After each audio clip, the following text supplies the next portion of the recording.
नमस्कार दोस्तों। Success study Baloda YouTube channel में आपका स्वागत है। नेस यानी राष्ट्रीय उपलब्धि सर्वे की तैयारी के 17वें सप्ताह के इस वीडियो में आपका स्वागत है। तो आइए शुरू करते हैं हम आज का वीडियो। प्रश्न पहला है, निम्न में से अक्षर पैटर्न का अगला पद कौन सा होगा। आप देख रहे हैं कि यहां पर एक अक्षर पैटर्न दिया हुआ है AB1, BC3, CD5, DE7 और यहां पर दिया है खाली स्थान। नीचे 4 विकल्प दिए गए हैं, इनमें से सही विकल्प का हमें चयन करना है। तो जब पैटर्न होता है तो पैटर्न में एक कोई विशेष नियम लागू होता है और उस विशेष नियम को हमें खोजना पड़ता है, ढूंढना पड़ता है ना। तो देखिए हम देख रहे हैं कि यहाँ पर ए बी है, ठीक है, उसके बाद में बी सी है, यानी ये बी यहाँ रिपीट हो रहा है और बी के अगला वर्ण जो है ना, बी के बाद में जो वर्ण आ रहा है सी, वो यहाँ पर आ रहा है, ठीक है ना।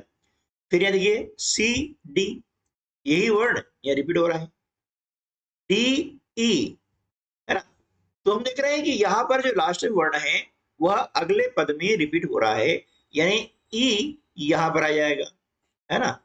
और ई के बाद में क्या आएगा, एफ, है ना, क्या आ जाएगा, एफ, ये एफ आ गया। अब हम देखते हैं नंबर पर, देखिए 1, 3, 5, 7। हम देख रहे हैं कि 1 में 2 जोड़ने पर 3 आ रहा है ना। 3 में 2 जोड़ा तो 5 आया, 5 में 2 जोड़ा तो 7 आया, तब 7 में हम 2 जोड़ेंगे क्या जाएगा, 9, ठीक है, इस प्रकार से। तो यहां पर क्या आएगा, EF9। तो विकल्प डी जो है इस प्रश्न का सही उत्तर होगा। प्रश्न क्रमांक 2, दिए गए संख्या मीनार को पूर्ण करने के लिए सही विकल्प चुनिए। अब देखिए यहां पर एक संख्या मीनार आपको दी गई है ना। तो इसको पूर्ण करना है। पूर्ण कैसे करना है, देखिए यहां देख रहे हैं 1 और 3 कितने हो गए, 4। अब 3 और 5 कितने हो जाएंगे, 8, क्योंकि आगे देखिए 4 और 8 मिलकर बनता है 12, ठीक है ना। तो विकल्प सी जो है इस प्रश्न का सही उत्तर होगा। प्रश्न क्रमांक 3, इस आकृति में सबसे कम खाने यानी वर्ग हैं। देखिए एक आकृति का है जो यहां से यहां तक इस प्रकार से, है ना। आप देख रहे हैं ये आकृति यहाँ पे, ठीक है। तो इस आकृति में कितने खाने हैं, खाने यानी वर्ग है 1, 2, 3 और 4, यानी क आकृति में 4 वर्ग हैं, ठीक है ना। आप देखते हैं ख आकृति में कितने वर्ग हैं, तो ये आकृति यहां से यहां तक है ना, देख रहे हैं आपको ये वाली, ठीक है। आप देख रहे हैं यहां पर क्या है कि पूर्ण आकृतियां कम है, तो इसका नियम ये रहता है कि जहां पर पूर्ण आकृति वो तो हमने गिन ली है, लेकिन जो अपूर्ण रहती है ना, आधी रहती है, तो आधी और आधी एक हो जाती है, लेकिन जो आधी से कम होती है उसको हम छोड़ देते हैं। जैसे यहाँ पर देख रहे हैं ये रिश्ता हम छोड़ देंगे, है ना। और 1, 2 और ये आधा आधा हो गया 3, यानी आकृति ख में कितने वर्ग हो गए हैं, 3 वर्ग हो गए हैं, ठीक है ना। अब ग आकृति, अब ग आकृति यहां से ये यहां तक दिख रही है ना, इस प्रकार से, ठीक है। अब इसके अंदर हम देख रहे हैं 1, 2, 3 और 4 वर्ग हैं, ठीक है ना। इसी प्रकार से आकृति जो घ है उसको हम देख लेते हैं, है ना। देखिए अब ये यहां से यहां तक, है ना, ये वाली। अब इसके अंतर्गत कितने वर्ग हैं, 1, 2, 3 और 4, ठीक है। पूछा क्या गया है कि किस आकृति में सबसे कम वर्ग हैं, तो सबसे कम वर्ग इसमें है, ख में है, तो विकल्प बी इस प्रश्न का सही उत्तर होगा। प्रश्न क्रमांक 4, चित्रालेख को देखकर उत्तर दीजिए। ये नीचे आपको देगा है चित्रालेख यानी पिक्टोग्राफ, ठीक है ना। अब यहाँ पर टीम है 1, 2, 3, 4, 5 और इन टीमों को प्राप्त अंकों को जो है एक बेट के द्वारा दिखाया गया है और एक बेट का मान है वो 5 अंक है, ये इसका पैमाना है, ठीक है ना। तो टीम ए को कितने अंक मिले हैं? 5, 5 10 और 5 15, ये ध्यान रखिएगा, है ना। एक तरीका हो गया है। दूसरा तरीका क्या है इनके अंक ज्ञात करने का? 1 2 3 और 4। अब मालूम है कि एक बीट का मूल्य कितना है?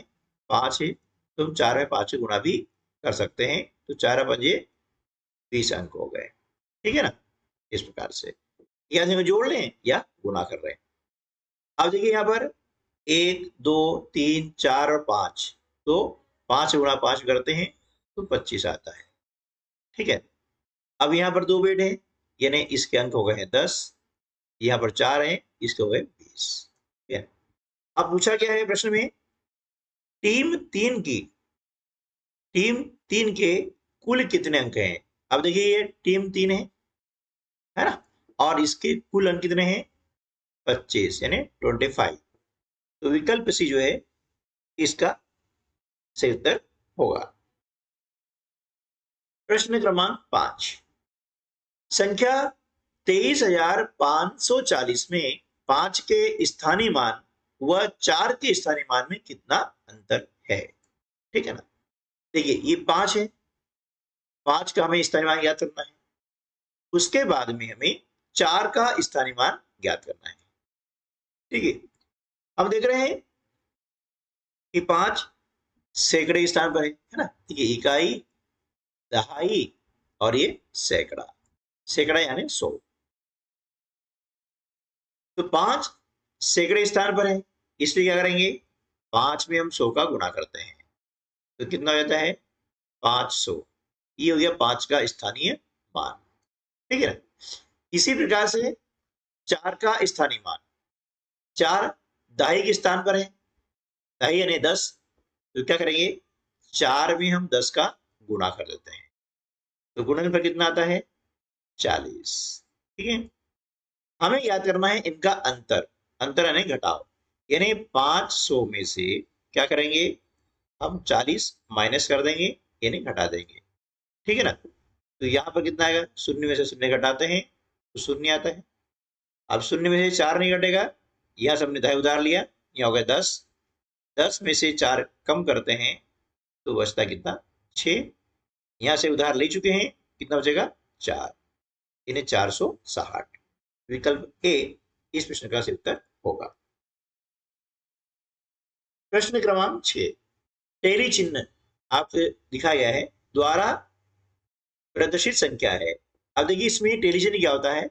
अभी एक लाइन हो गई यानी 1, ठीक है ना, फिर ये 2, फिर ये 3, ये 4 और उसके बाद में ये विकर्ण, ये 5।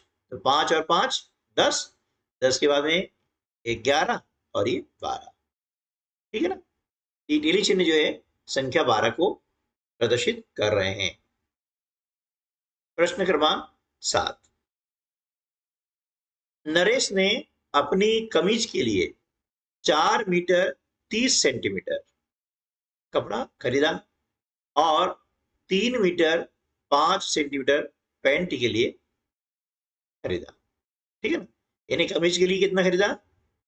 4 मीटर और 30 सेंटीमीटर, और पैंट के लिए 3 मीटर 5 सेंटीमीटर।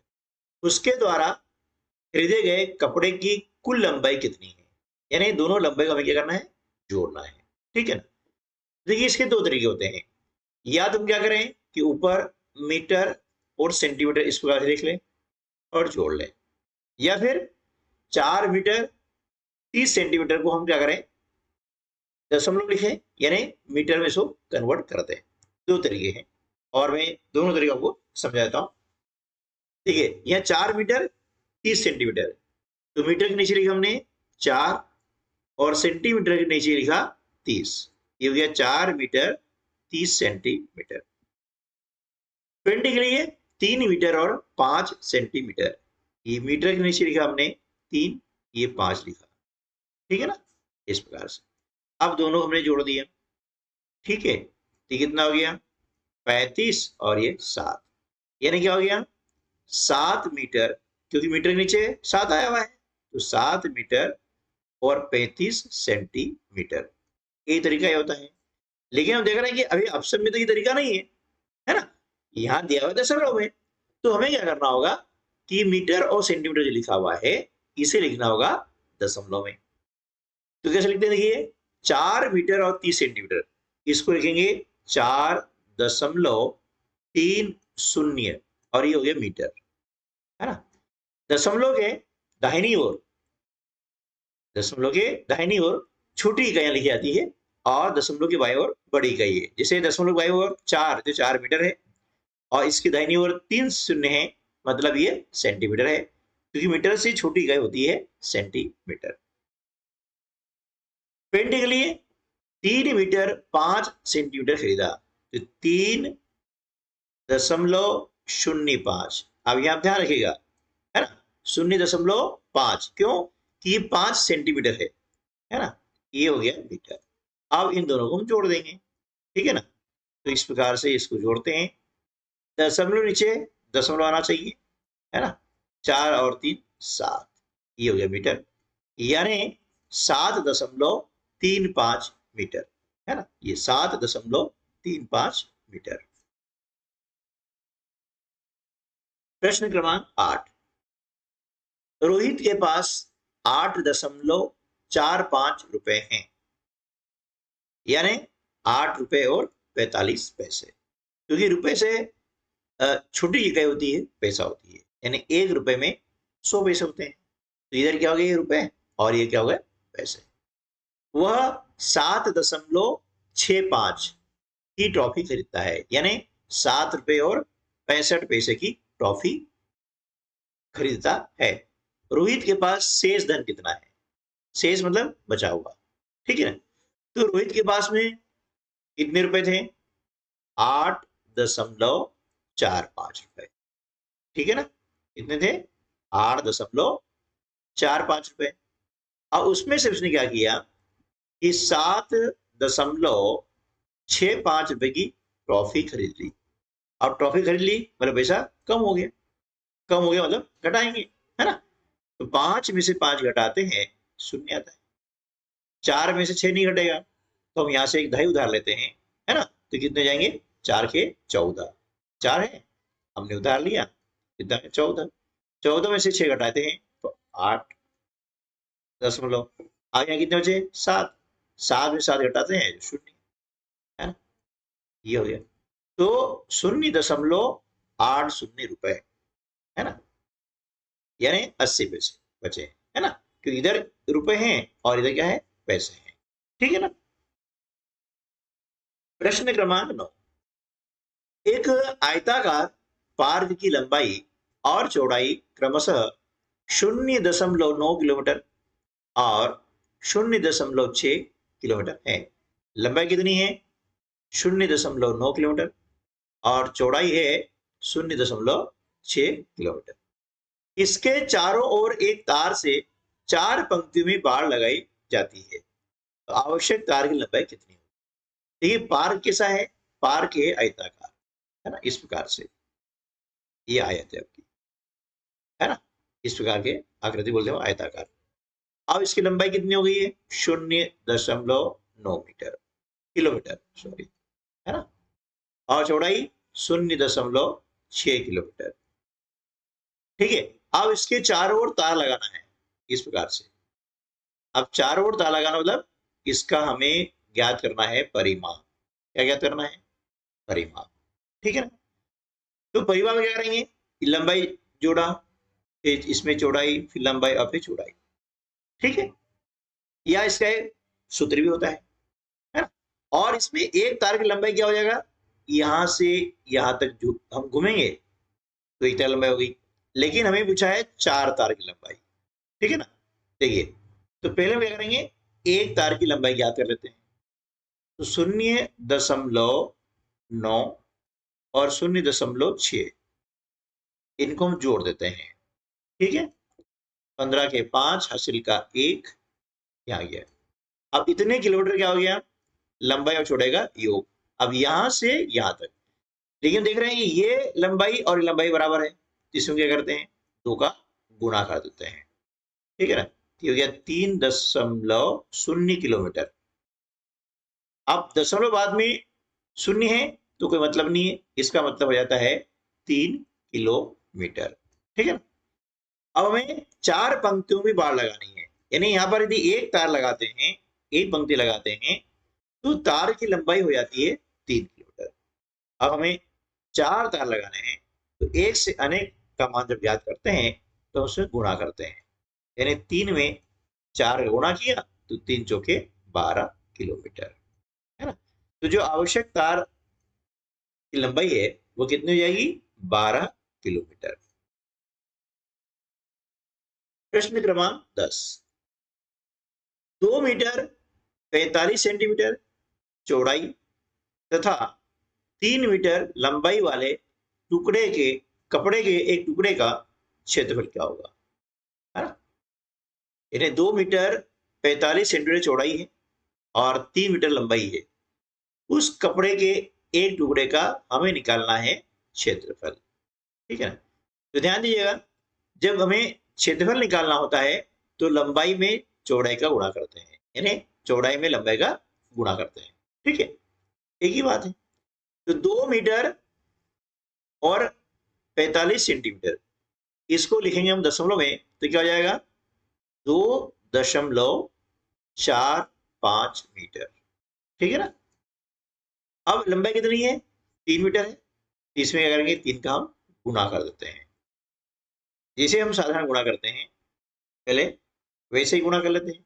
तो 3 का फाड़ा बोलेंगे 5 बार, 15 के 5 हासिल का 1, 3 का फाड़ा बोला 4 बार, 12 आता है, 12 और 1 13 के 3 हासिल का 1, 3 दूनी 6 और 1 7। अब देख रहे हैं कि यहाँ पर दशमलव के दाहिनी ओर 2 अंक है ना। तो दाहिनी ओर से 2 अंक छोड़ के हम लगा देते हैं दशमलव। ठीक है ना। और क्षेत्रफल यदि है तो ध्यान रखिएगा कि वर्ग आएगा ही आएगा, है ना, क्योंकि क्षेत्रफल का मात्रक क्या होता है? वर्ग इकाई। अब इकाई यानी यहाँ मीटर है तो यहाँ जाएगा मीटर, है ना। तो हमारा क्षेत्रफल कितना आ गया? 7.35 वर्ग मीटर। 7.35 वर्ग मीटर। ठीक है दोस्तों, तो आज की वीडियो में बस इतना ही। मिलते हैं अगले वीडियो में, तब तक के लिए नमस्कार, जय हिंद।